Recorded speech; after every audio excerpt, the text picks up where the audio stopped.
1 Greetings from the elder. To the lady, be chosen by God, and to her children. I truly love all of you, and I am not the only one. All those who know the truth love you in the same way. 2 We love you because of the truth that lives in us. That truth will be with us forever.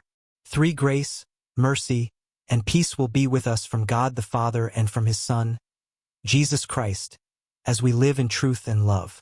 For I was very happy to learn about some of your children. I am happy that they are following the way of truth, just as the Father commanded us. 5 And now, dear lady, I tell you, we should all love each other. This is not a new command. It is the same command we had from the beginning. 6 And loving means living the way He commanded us to live. And God's command is this, that you live a life of love. You heard this command from the beginning. 7 Many false teachers are in the world now. They refuse to say that Jesus Christ came to earth and became a man.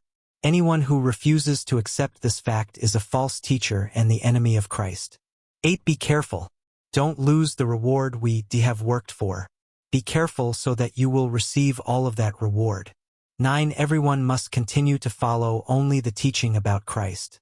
Whoever changes that teaching does not have God.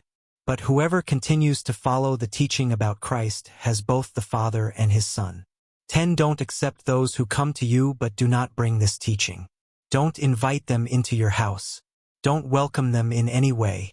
11 If you do, you are helping them with their evil work. 12 I have much to say to you, but I don't want to use paper and ink. Instead, I hope to come visit you. Then we can be together and talk. That will make us very happy. 13 The children of your sister E who was chosen by God send you their love.